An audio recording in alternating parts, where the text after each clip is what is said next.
I just wanna stay bad, stay mad, chip on my shoulder cause they treat me like an outcast. I ain't gonna take that, stay back, I'll be swinging hard till the hits come in all caps. Sa nakaraang kabanata, nagduelo ang Demon Lord at si Hajan upang masuri ang kanyang lakas.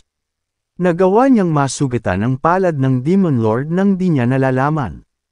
Sinabi ng Demon Lord na lumakas siya at binigyan siya ng mga payo upang mapabuti ang kanyang mga atake gamit ang espada at bagong mga teknik. Hinanap niya ang mga bagong teknik na sinabi ng Demon Lord sa kanya sa loob ng Demon Domain Pavilion, isang top secret na tagwa ng mga kasulatan. Paggaling dito, sa wakas ay nakauwi na rin si Hajan sa kanyang tahanan. 3 buwan na rin ang nakakalipas mula nang makita siya ni Anghua, ang kanyang tapat na tagasilbi. Kaya naman hindi niya mapigil ang maluha sa saya ng masilayang muli ang batang Panginoon. Kumusta? Naging mabuti ba ang iyong kalagayan? Nakangiting bati sa kanya ni Hajan. Mabilis na nabitawan ni Anghua ang hawak na walis at nagpatira pa sa harap ng batang Panginoon. Sa isang malakas na boses, formal niya itong sinalubong, ako, si Anghua, ay bumabati sa 3 batang Panginoon. Naaalala ni Hajan ang araw na nagpaalam siya kay Anghua. Akala niya talaga ay hindi na sila muling magkikita dahil noon, pinaplano niyang tumakas at tuluyan ng umalis mula sa Divine Cult. Niregaluhan niya rin noon si Anghua ng isang aklat ng martial arts dahil nais niya na maging ayos ang kalagayan ni Anghua kahit wala na siya doon. Pero ngayon ay narito siyang muli kaya nasabi na lang niya sa sarili, mukhang wala talagang makakapagsabi kung anong mangyayari sa buhay ng isang tao. Natigilan si Hajan nang may naramdaman siyang kakaiba. Sabi niya, Anghua, patanjin ako ng kamay mo. Nagtataka man ay inilahad ni Anghua ang kanyang kamay. Nang hawakan ni Hajan ang kanyang pulso, oy, may nararamdaman akong kaunting inner energy na dumadaloy. Anghua, mukhang nag-aaral ka ng mabuti, nakangiti niyang komento. May halong pagkakamali at kasiyahan sa boses ni Anghua nang sumagot siya, 4 na oras at 2 beses sa isang araw akong nag-aaral at nagsasanay, araw-araw. Nagulat naman si Hajan dahil sa dedikasyon ng tagasilbi niya. Aniya, ganun kahaba. Ibig sabihin 8 oras sa isang araw. Opo, nakangiti ngunit bahagyang nahihiyang tugon ni Anghua. Ang ginagawang pagsasanay ni Anghua ay tinatawag na chi accumulation. Sa prosesong ito, kinukolekta niya ang chi sa katawan. Ito ay isang bagay na hindi madaling gawin sa loob lang ng maikling panahon kaya naman sa pagsasanay ng chi, consistency is the key. Pero ang pagpapaikot at pag-iipon ng chi sa loob ng 8 oras sa isang araw ay nangangailangan ng matinding konsentrasyon at pasensya. Kaya naman sabi ni Hajan sa kanya, bibihira akong makakita ng mga beginner na ganito kadeterminadong matuto. Ipinagmamalaki kita, Anghua. Masaya namang tugon ni Anghua, hindi ko magawang tamarin gayong binigay po ninyo ito sa akin upang magsanay. Maya-maya ay biglang napansin ni Anghua na may kulang sa eksena. Batang Panginoon, nasaan po pala si Goldie? Nagtatago ba siya sa damit mo? Napatawa naman si Hajan, sa damit ko. Baka ako kasya sa bibig niya, pero siya sa damit ko. Natatawa si Hajan habang ini-imagine ang senaryo na ito.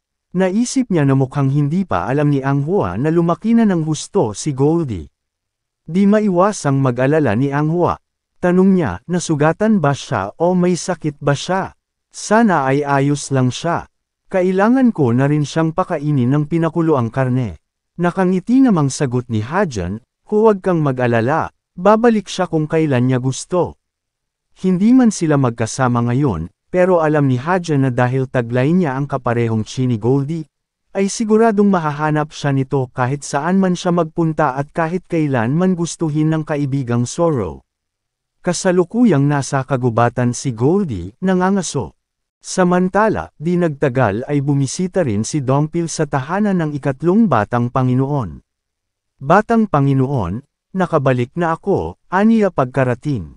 Sakto ang timing mo. Dito ka na kumain at handa na ang hapunan, sabi naman ni Hajan. Habang kumakain sila, sinabi ni Dompil, gusto ka raw makita ng special guard ang target.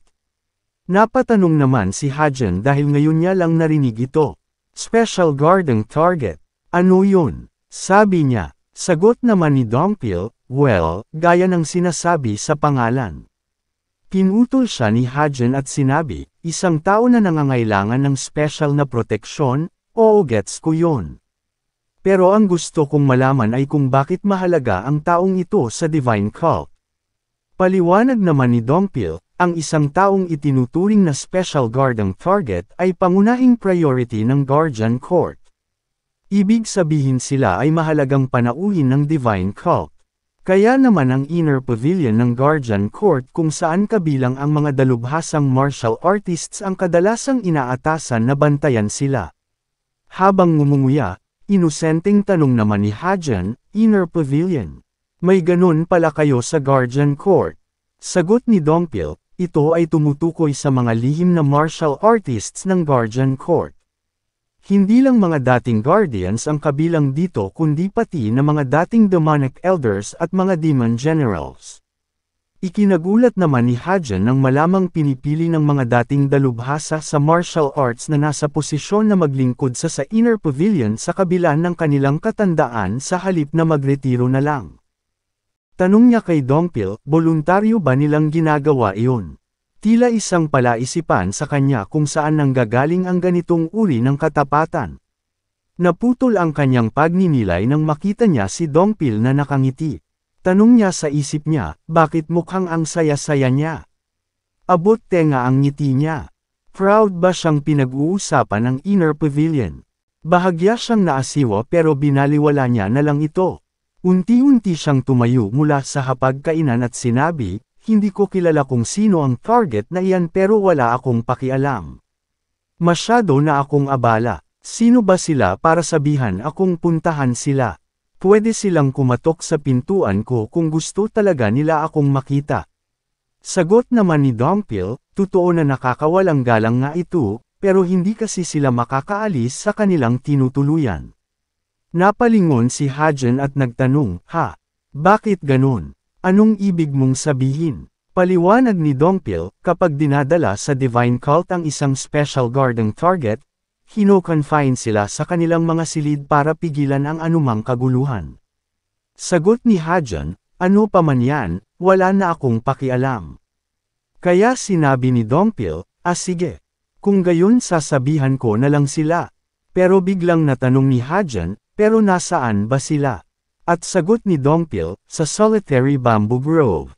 Samantala sa loob ng Solitary Bamboo Grove, makikita natin ang bisita ng Divine Cult, ang tinutukoy na Special Guarding Target. May buhok na singputi ng nyebe, mga kayumangging mata, maamo at kaaya-ayang mukha. Pinagpapawisan siya, at sa gitna ng pagsasanay, may kumausap sa kanya mula sa likuran, nasanay ka na ba? Nilingan niya ito at sinabi, nandito ka na pala. Ito ay dating first guardian ng Guardian Court na si Yang Jung. Nakita niya itong daladala ang isang Azure Lotus na patay na. Sabi ng bisita, mukhang galing sa malapit yan. Sagot naman ni Yang Jung, pakalat-kalat sila kahit saan. Pero walang-wala ito kumpara noong panahon namin. At least ngayon hindi na sila kumikilos ng magkakagrupo. Nakangiti siya habang inaapakan ang patay na halimaw. Sabi pa ng bisita, narinig ko na tumira ka rin dito noon. Sagot naman ni Yang Jung, hindi talaga ako tumira dito pero iyon ay dahil naging trabaho ko ito sa loob ng mga 7 o 8 taon. Nakangiti namang komento ng bisita, nakakamangha naman. Narinig ko rin na karamihan sa mga dalubhasang martial artists ay hindi nakakatagal dito ng ilang buwan. Hinawakan ni Yang Jung ang katawan ng Azure Lotus at akmang babuhitan, tumatawang sinasabi sa kanya, ito ang hapunan natin ngayong gabi, chicken soup. Bigla namang napangiwi ang bisita, may halong pandidiri, tanong niya sa sarili, yan ang kakainin namin. Nang matapos magluto si Yang Jung, aniya, gustong-gusto ng mga dating team members ko na makatikim ulit ng pagkain ito. Mukha lang itong kadiri, pero napakasarap nito. Pinagsalin siya ni Yang Jung ng isang mangkok na puno ng karne at sabaw. Halos masuka siya nang makita ito. pero tinanggap niya pa rin ito at tinikman. Ano sa tingin mo? Tanong ni Yang Jung sa kanya. Masarap nga, sagot naman niya. Nang matikman niya ito ay nagbago ang isip niya at naparami siya ng kain. Nakangiting sabi naman ni Yang Jung, sabi ko sa iyo hindi ako mapapahiya dyan. Marami pang natirang drumsticks, kumain ka pa ng marami. Abot tenga ang ngiti ay mainit na pinasalamatan naman siya ng bisita. Nang matapos silang maghapunan, ibinaba niya ang mangkok at sumeryoso ang kanyang itsura. Sabi niya kay Yang Jung, tungkol sa hiniling ko sa iyo noong una, wala pa rin bang sagot mula sa ikatlong batang Panginoon? Sagot naman ni Yang Jung, wala pa Kakabalik niya lang sa Divine Cult, kaya siguradong abala siya ngayon. Maghintay pa tayo ng kaunti. Nangangamba man ay napuno rin ng pag-asa ang kanyang mga mata. Aniya, sana talaga makita ko siya sa personal. Mukhang walang galang siguro ang naging dating ng kahilingan ko sa kanya. Pinakampante naman siya ni Yang Jung, at sinabi, hindi naman iyon mahirap na pabor. Hiniling mo lang na makita siya. Sabi ng bisita, sana hindi niya maisip na bastos ako o arrogant dahil doon. Binalik ni Yang Jung ang atensyon nila sa pagkain. Aniya, lalamog na yan. Kumain na lang tayo. Sabi ng bisita sa kanyang isip, kung totoo ang mga sabi-sabi, handa akong sumugal sa kanya. Gusto ko sanang makausap ang Demon Cult Leader, iyon ang orihinal kong plano, ngunit nagbago ang isip ko habang nasa daan ako papunta rito. Tutal halos imposible rin namang makausap ko siya ng mag-isa lang. Kaya nang marining ko ang mga nagawa ng ikatlong batang Panginoon, nagbago ang isip ko. Ang ikatlong batang Panginoon, ang pinakasikat na kandidatong tagapagmana. Naputol ang kanyang pagninilay nang bigla siyang tanungin ni Yang Jung, hindi ko pa pala ito natatanong noon, pero bakit ba gustong-gusto mo siyang makita? Nakangiti naman niyang sagot, wala naman talaga akong espesyal na dahilan. Interesado lang akong makita siya dahil narinig ko na nilabanan at tinalo niya ang Sword Palace. Sa pagpapalit ng eksena sa tahanan ng ikatlong batang Panginoon, si Hajan ay nasa silid na papaligiran ng mga aklat na nakuha niya. Sabi niya, susubukan ko na ngayong pag-aralan ang mga martial arts technique na nakuha ko sa Demon Domain Pavilion. Bago pa ito, kinabisado na niya ang mga panuto ng mga aklat. Mayroong suma total na 5 aklat ang kinuha niya mula sa Demon Domain Pavilion. Ang isa rito ay isang sword technique na plano niyang ituro kay Dongpil, at ang 4 naman ay para sa kanya.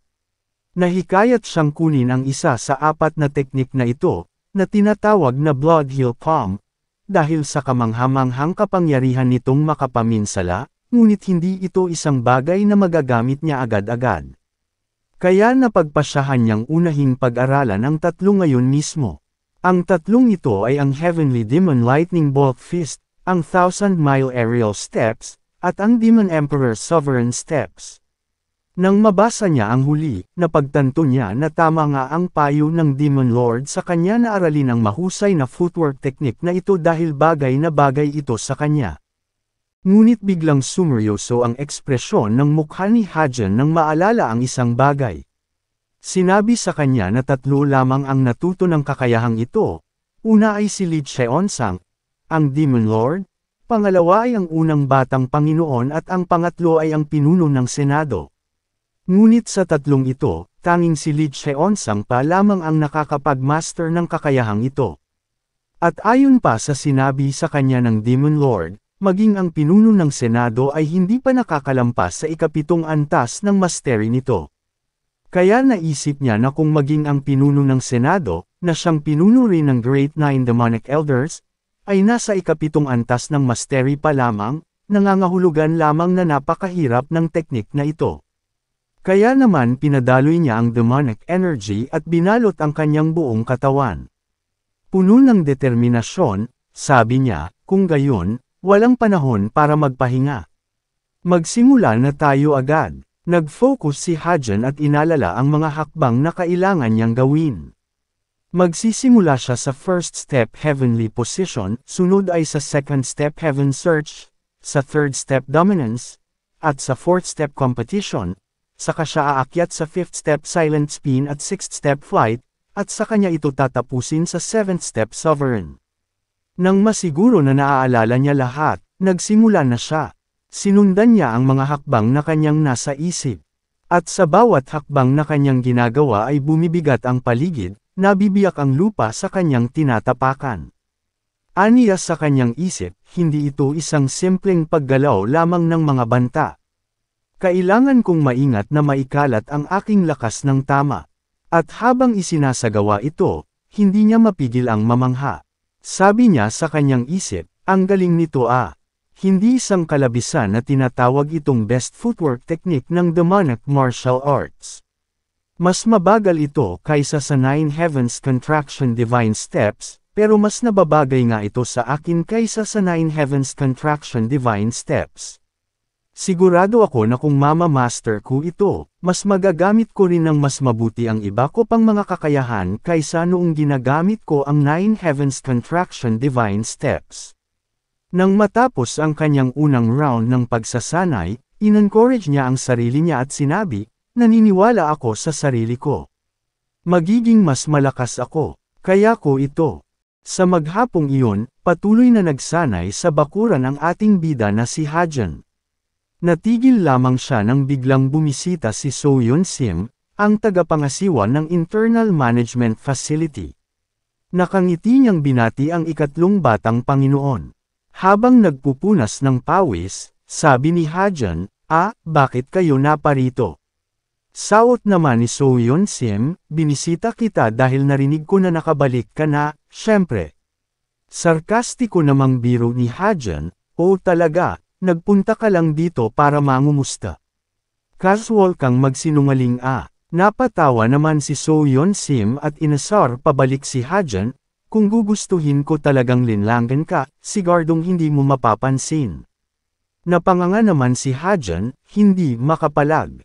Aniya, oo nga, sang-ayon ako dyan. Maya-maya'y tumalikod si Hajan at sinabi, sandali lang pakihintay mo ako. Tatapusin ko lang ang ginagawa ko at saka ako susunod sa loob. Hindi naman ako magtatagal. Curious na tanong ni So Yun Sim, nagsasanay ka ba? Pwede ba akong manood? Nakangiti namang tugon ni Hajan, sige ba? At nagpatuloy siya sa pagsasanay. Laking gulat ni So Yun Sim nang makita ang batang Panginoon na naka-concentration mode na ulit sa loob lang ng isang sandali. Dahil ang ganitong uri at bilis ng konsentrasyon ay hindi isang bagay na kayang gawin ng lahat. Naisip ni So Yun Sim, maaaring pinanganak na siyang may ganitong determinasyon, pero ang konsentrasyon niya ay isang bagay na pinagtrabahuan niya. At dahil sa galing niyang mag-concentrate, kaya narating niya ang ganitong antas ng martial arts sa murang edad pa lamang. Hindi mapigil ang mamangha ni So Yun Sim habang pinapanood na nagsasanay ang batang Panginoon. Sabi niya sa kanyang isipan, narinig ko na ang kasalukuyang pinuno ng kulto ay naabot din ng Absolute Demon Realm noong tinatayang 35 taong gulang pa lamang siya. Pero ano na lang ang dapat kong isipin sa ikatlong batang Panginoon na nagawang marating ang parehong antas ng 10 taon na mas maaga? Baka nga, magawa niya talagang maging tagapagmana. Sumuntok ng malakas si Hajan at nabiyak ang sementadong lupa na kanyang tinatapakan sa lakas ng impact. Habang humihingal, sabi niya, ayos. Sa tingin ko medyo nakukuha ko na. Bigla namang nagtanong si So Yun Sim, batang Panginoon, iyon ba ang Heavenly Demon Lightning Bolt Feast? Napalingon naman si Hajan sa kanya at nagtatakang tanong, nakilala mo ang teknik na ginamit ko? Nakangiti namang sagot ni So Yun Sim, syempre. Ang main martial arts na gamit ko ay ang Lightning Bolt Fist. Magiging interesante ang pag-uusap natin ngayong araw. Gusto kong malaman kung bakit mo pinag-aaralan ang Lightning Bolt Fist at marinig ang mga kwento mo tungkol sa iyong misyon bilang Inspector General. Laking gulat ni Hajan, halatang hindi inaasahan na ang main martial art ng tagapangasiwa ay isang napakabigat na fist technique. Kaya hinamon siya ni So Yun Sim ng isang light sparring pagkatapos ng kanilang pag-uusap. Nang matapos magsanay si Hajan ay dumiretso sila sa isang silid at nagsalo ng mainit na tsaa. Anong sabi mo? Ang special guard ang target o kung ano pa man ay ang vice master ng ice pala sa Hilagang Karagatan? Gulat na tanong ni Hajan. Oo, sagot naman ni Soyeon Sim. Pero bakit niya naman ako gustong makita? Tanong ni Hajan. Hindi ko rin alam pero, sa tingin ko kailangan mo siyang makita, payo ni Soyeon Sim sa kanya. Uminom siya ng tsaa at saka nagpatuloy, ikaw mismo ang hiniling niyang makita. Hindi ang cult leader, hindi ang mga elders. Hindi rin ang unang batang Panginoon. Kundi ikaw lang. Maaaring may malalim at magandang dahilan siya kung bakit gusto kanyang makita at makausap. Mahalagang malaman mo kung ano ang iniisip o pinaplano niya. Ngunit nagtataka pa rin si Hajan. Tanong niya, pero, kung gayon hindi ba dapat ay imbestigahan o alamin man lang ito ng guardian court o ng cult leader? Hindi ko maintindihan Anong dahilan ba ang binigay niya para sa kanyang naging pagbisita? Sagot naman ni Soyeon Sim, sabi niya ay bumisita siya para mag-tour sa lugar natin. Napangiwi naman ng husto si Hajan sa narinig, hindi inaasahan ang dahilan na ito. Tanong niya sa kanyang isip, tour. Sinasabi mo ba na pinayagan siya ni Lee Cheon-sang na makapasok sa Divine Cult para sa isang walang kwentang dahilan gaya nun? Ano kaya ang magiging papel ng bagong karakter na ito sa kwento ng ating bida?